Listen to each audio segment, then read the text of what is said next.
Hey everybody, and welcome back to another episode of Tickets, Stubs, and Popcorn. I am I'm a little chilly this morning, for one thing. Yeah. And I'm Frank. I'm Chilly Frank. That's no, we're not going to do that. I'm Peter. I'm Frank. He's Peter, and I'm not as chilly as he is. No.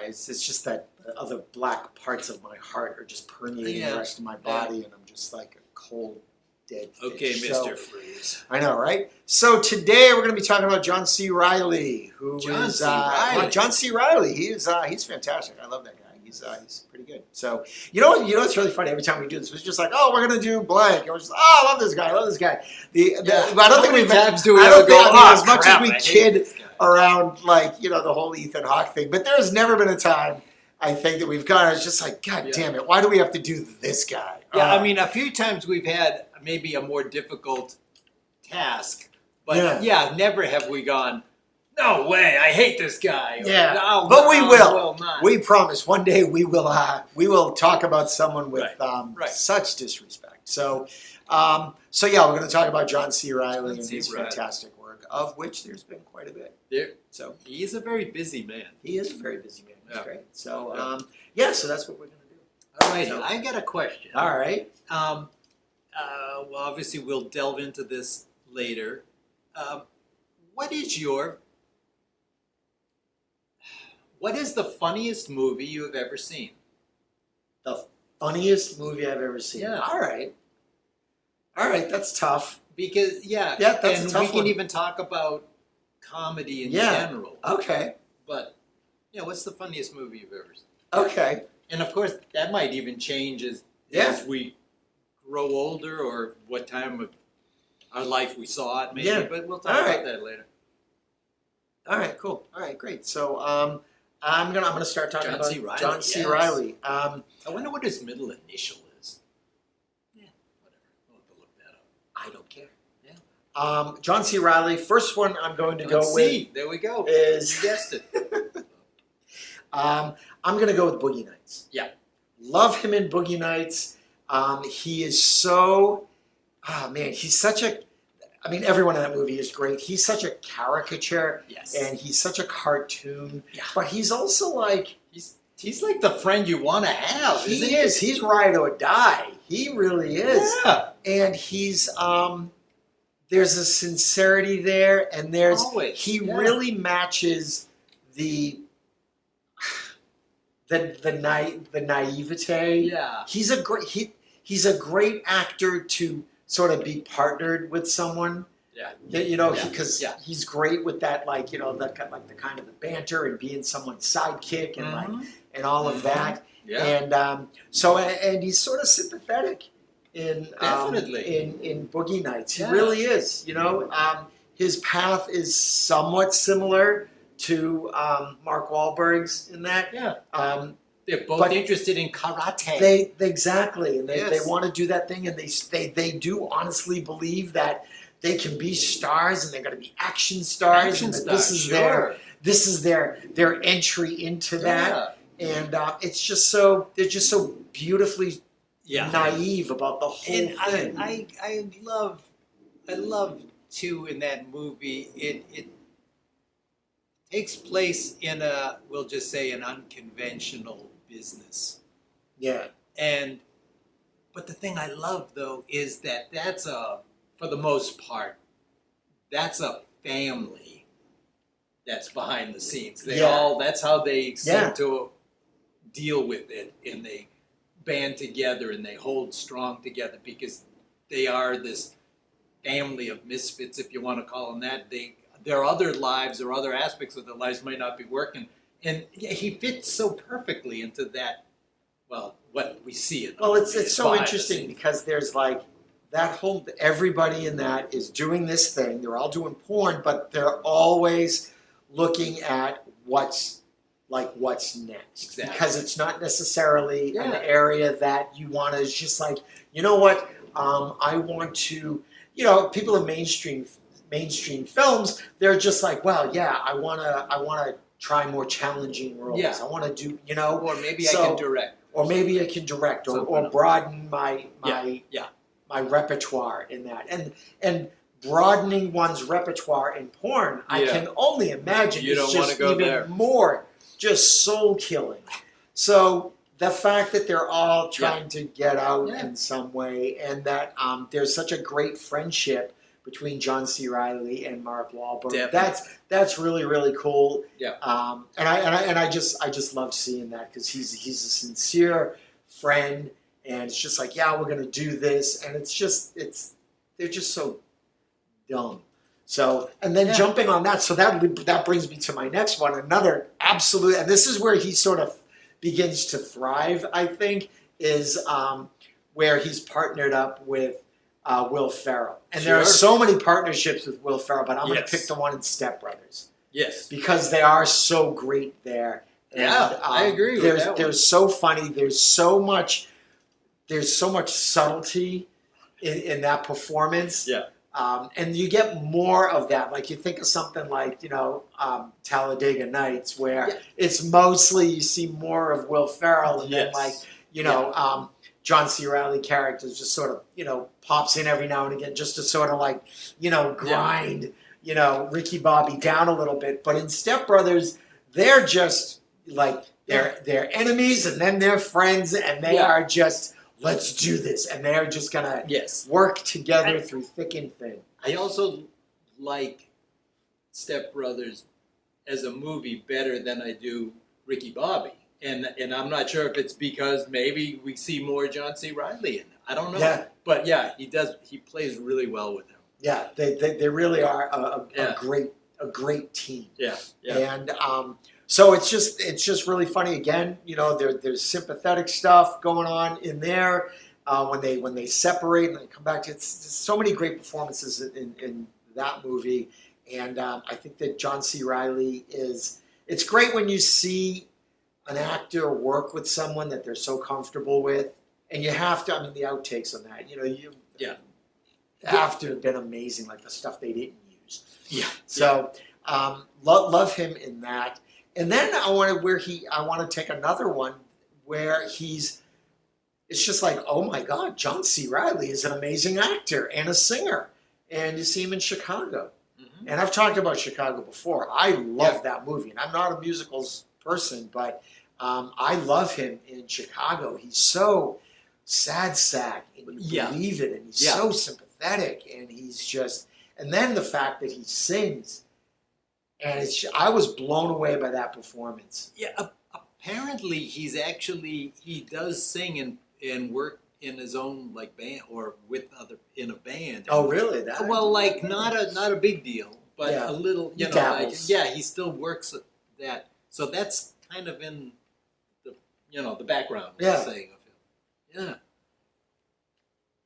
Yeah. Fantastic performance. I was really, really surprised by it.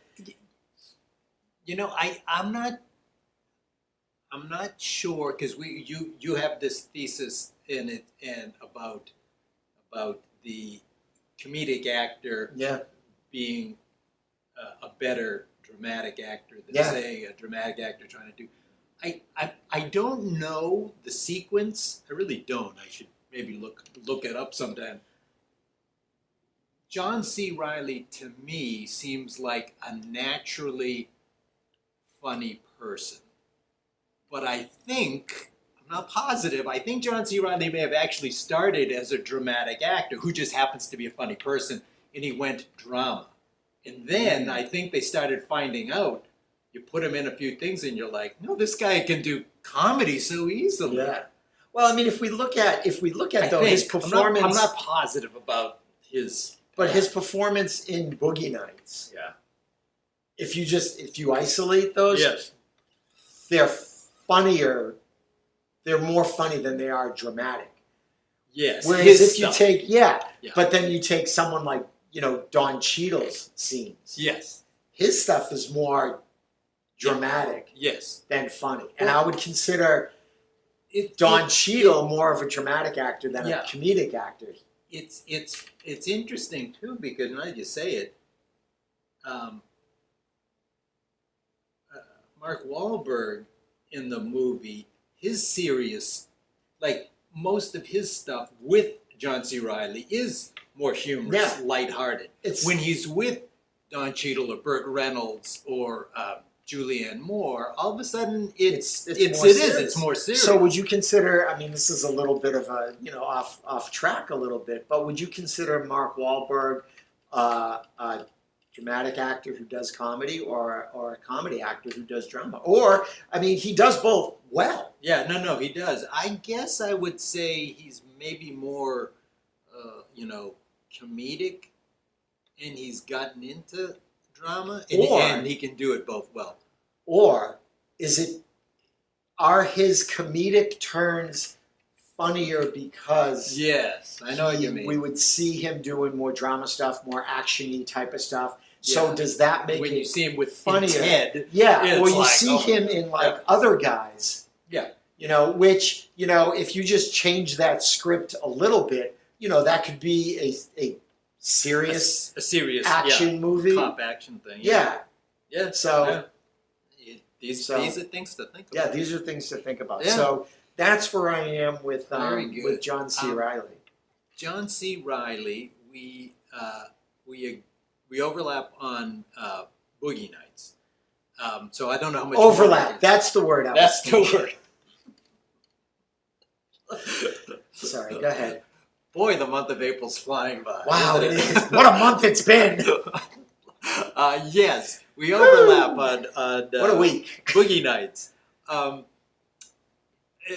The thing, there isn't much more to say because we just but yeah, he's just this sincere, kind of genuine. Yeah, and you know what? A lot. I think what sells him in everything, Chicago and everything, is there is this sincerity. So you believe the sad sack, or you believe, you know what I mean, whatever's going on in whatever movie he's in. You believe it. Yeah. Because there's something so sincere about him. I think he's got a look. He does have a look. He does have a look where you believe that sincerity. Whereas you put Will Ferrell in Chicago. Oh, yeah. I mean, and I think it's because we just associate so much funny stuff with Will Ferrell. Yeah, sillier stuff. So, yeah. I don't know. Go ahead, I'm sorry. No, and he does have a look. But the other thing is they don't play his look or his size as menacing. But that they probably could, because he is a good sized man. He's a bigger man, and at certain times he's heavier than others. In Gangs of New York, he's pretty. Exactly. He's pretty. Exactly. He's pretty scary. He's pretty serious. Yeah. But John C. Reilly. So we agree on Boogie Nights. I won't go too much more into that one. Another one I like this is another one where his sincerity just comes out. I'm not going to come out with the character's name. He's Officer something in Magnolia. And he's the cop, and he's a deeply religious man, but it's not, I don't know how to say this. It's not done so much where you're like, I can't deal with this character, or it's too much. He lives his faith, but he lives it in his personal life, but he also lives it out on the street as a cop, because he's a nice person, and he just wants to meet some in off the clock. He wants to just meet somebody. He would like to have a relationship. He would like to meet a woman. You know what I mean? But he still he carries his faith in a way that's not too much. It's not, he has this code that he's living by, and he's doing it on the street, and he's just a nice person. And so it's very believable because he is so sincere. That's one of those movies, Magnolia, that I always, whenever it comes up in conversation, I always think, I should watch that again. Yes. But it's just so much work. I really enjoy I like it. And it's just you got it is long. Yeah. It's got a lot of working parts because there's a lot of little stories, and some of them do come together. They all kind of dovetail. Not all of them, maybe. kind of Yeah. character. So, and I just really enjoy it. And one of those reasons is John C. Reilly. He, like I said, he's a cop, and there are moments when he's in control. There are moments he's not in control, and you know what I mean. He has to work. He has to figure this out. So I've always enjoyed that performance. Now, this is going to lead to the third pick. There are a lot that you have to, like, obviously decide on and not choose for the third one. He's in some great stuff that we're not even mentioning. Right. He's in Gangs in New York. He was in.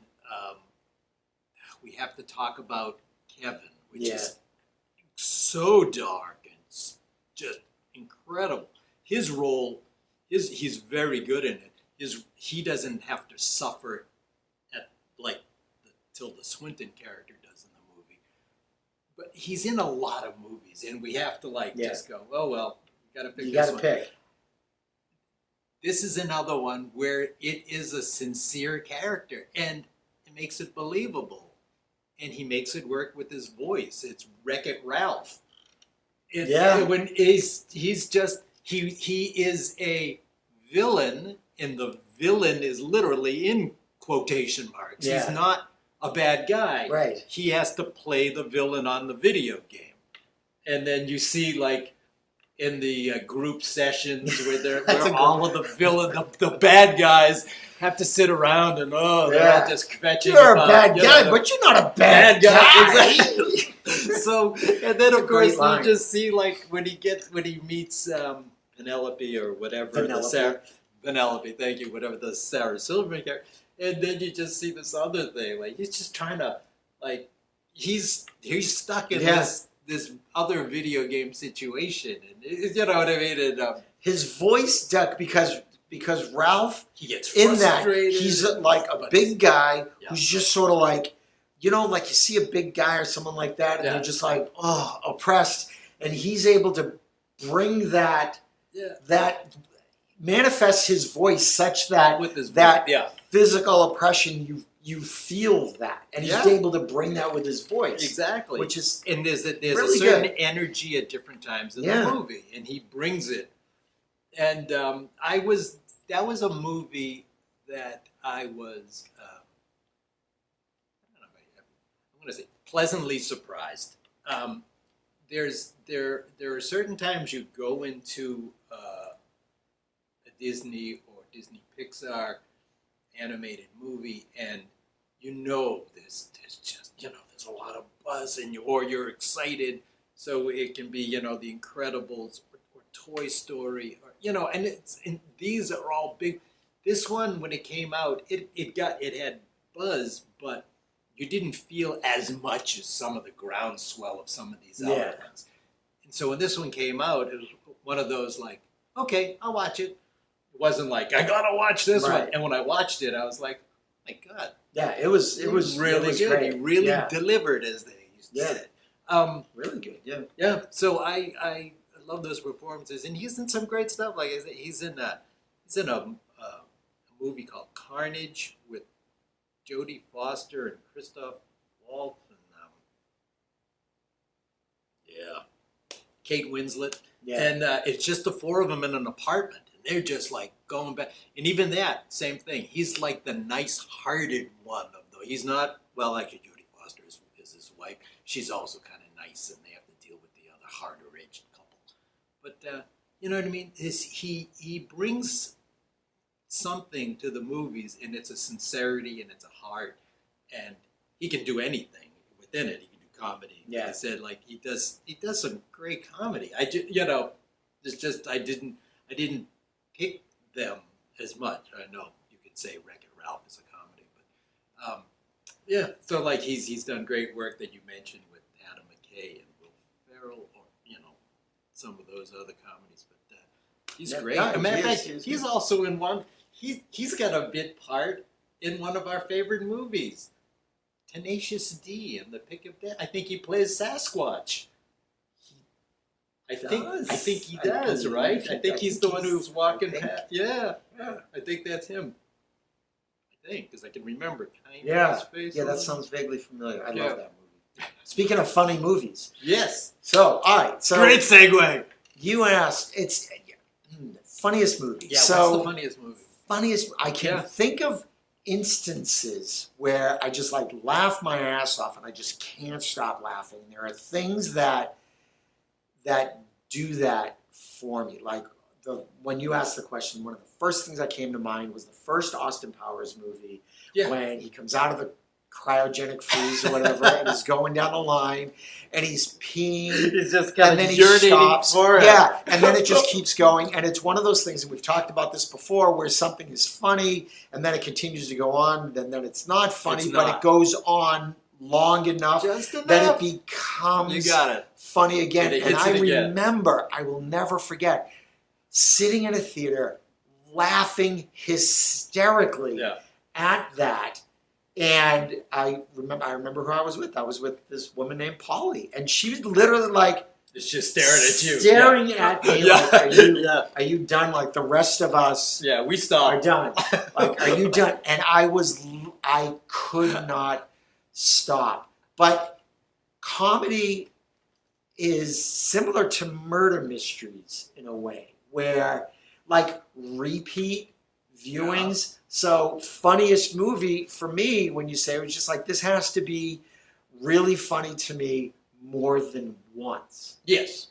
Yeah. And that's really, really tough because comedy depends on like surprise.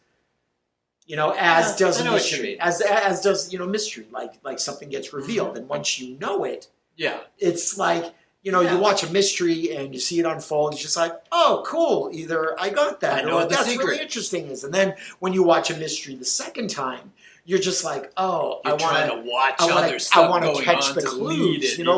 Like Sixth Sense. That movie is funny to me. No, I'm kidding. But once you see that movie, whenever you watch it again, all you're watching for are the clues. Some kind of a telltale. Some kind of clues. And I'll admit that every time I watch it, I may pick out another one. So, it's that. Yeah. So with a movie that has to be consistently funny for me, that's a really difficult question because I will constantly, there are some things in Clue that just get me all the time. Excuse me. Tenacious D is another one that to me is funny all the time. It also helped that the first time we saw it was after a long day and it was like 2:30 or 3 o'clock in the morning. Yeah. So there are some, but there's not too many that it would have to hit me as really, really funny like the first time. Mm-hmm. And I got to be honest, there's nothing that comes to mind because movies that I like that I'll go back to and watch again aren't as funny because there's not. I understand what you're getting at. Yeah, there's not that surprise. There are some TV shows that have done it for me that I'll watch. You watch like a sitcom, and I'll go back and I'll like watch an exchange, and it's for me. Typically, it's dialogue, like funny dialogue, and listening to a back and forth. That's what does it for me. That's really, I agree really with funny. that too. Slapsticky comedy, very, very seldom. I mean, The Three Stooges. I thought that movie was pretty funny, and that'll make me laugh. Actually, watching old Three Stooges stuff, still makes me laugh. Maybe not as much as when I was younger, but. So what's your? I was thinking there are movies that I love, and I've talked about them before, for various reasons. But I love Royal Tenenbaums. I love Big Lebowski. Those movies have a lot more going on with them. Yeah. So they aren't necessarily the funny. They may be some of the best movies I've seen, or to me, just really satisfy me. They aren't necessarily funny all the time throughout the movie. But I would say funny because humor can be so broad of a category because you got like parody, you've got wry humor, some stuff. You know what I mean? So some stuff is like a movie can be a comedy, but it can be a dark comedy. But then you get the ones that are like you just laugh all the time. And I'm probably going to say the funniest movie I ever saw is this is Spinal Tap. God, I remember the first time I saw that, but I haven't seen it in the last couple of years. But I know I could put that in again and just laugh. Yeah. And another one was I saw it when I was younger than I did say when I saw this is Spinal Tap. But Monty Python and the Holy Grail. I think that also helps that I was the right age at the right time to get that humor, and I'd been a fan of their stuff on PBS before that. Waiting, that obscure little like Ryan Reynolds movie where I think that's really funny. Like I could watch that again and I think that I'd laugh. But you know what it is? It's a lot of times it also has to be good writing and good acting. And it's got to be dialogue. And I like the anticipate, like that this line is coming. And like I said, so like there's when that surprise isn't there and comedy relies on that surprise. That's why, a joke is I watched recently, and I told you this joke already, I watched that the new Ghostbusters movie, Afterlife. Yes. Ghostbusters, and which I do have to the see. main character tells this joke, and it's just like, what does a cigarette and a hamster have in common? And it's like they're both harmless until you put them in your mouth and set them on fire. So that's really funny, and it was really funny when it happened. And so, like then you just get the image of having a hamster in your mouth setting on fire, and that's funny. But like, I think I more enjoy the sort of memory of how funny it was the first time I saw it. Oh, I agree with that. Because it's going to have a a lesser impact. Because that's surprising. Because here's this 12-year-old girl telling this joke where the punchline is setting a hamster on fire in your mouth. So there's like, and it's even funnier having experienced that, right? So, anyway. Okay. So, I can't answer that question. No, with an answer. It's a tough one, but sometimes it's like I think also I think as you get older or the more things you see, our tastes change sometimes. So what we think is funny when we were 8 might not be what you think is funny when you're 14 or then when you're in your 20s or now that we're in our 30s, it changes again. Yeah. You never know. It's a spectrum. Yeah. Anyway, hey, who do you want to talk about next? Ethan Hawke. Oh, you mean who are we going to pick from the bucket? Magic bucket, magic. If we were ambitious, we'd make like a little song for this thing. Where while we're doing that, or we could just do the Jeopardy. Yeah, no, I think we'd have to pay for that. I think we would too. We would pay. Nice. I like that. Yeah, that's good. That's good. All right. So yeah, folks, that's what we got going on now. So enjoy the rest of your day. Thanks for watching the show. Thanks for listening to the podcast. And just thanks. Yeah, thank you. Thank you. With all this John C. Reilly sincerity, thank you. Yeah, okay. What did you say? Well, see you next time. Take care.